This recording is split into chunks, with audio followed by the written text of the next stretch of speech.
Sephora'dan qutumuz var. Birlikdə makyaj edirik. Hədiyyə olaraq belə bir makyaj çantası qoyublar. Çox şirindir və çox keyfiyyətlidir.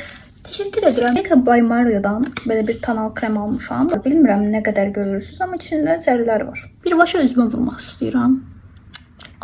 Tam günlük istifadə üçün uyğundur məncə. Amma yenə də bir sponjla da dağıdıb baxaq. Örtücülüyü azdır. Sanki BB kremlidir də bu. Yüksək örtücü bir tonal istəyirsinizsə, bu sizə görə deyil. O sağlam dəri görünümünü çox gözəl şəkildə verdi. Bəyəndim. Hourglass'dan belə bir konsilerimiz var. Tərəflədilər, dedim kiçik boyunu alım bir yoxlayım. Əgər qəşəng olsa böyük boyunu da alacağım. Yenə bir tərəfə fırça ilə, bir tərəfə sponjla da alacağım. Örtücülüyü yüksəkdir, amma teksturası biraz daha qurudu sanki. Ənlik, kontur, maskara bunları almamışam. Onları vurub gəlirəm. Siz başa düşdünüz. Rihanna bacımız bunu sırf mənim üçün istehsal edib. Başqa fikri olan xahiş edirəm fikrini deməsin. İradə olan bildirməsin.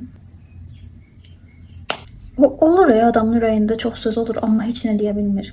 Amma bu kombo xoşuma gəlmədi. İndi altdan bir başqa bir şey sürtüb yenidən yoxlayıram. Okey, bu kombonun üstündən istifadə edirik. Bir-iki dənə də ətir sifariş vermişəm. Saç parfümü falan. Amma onu birisi videolarda paylaşacağım. Makyajımı bəyəndinizmi? Biraz concealer'dan şübhəli qaldım azmaz. Amma yenə də istifadə edəcəkcə daha yaxşı biləcəm. Amma tamarinin parlaqlığı çox qəşəngdir. Fikirlərinizi mənimlə bölüşməyi unutmayın. Öyle değil ki.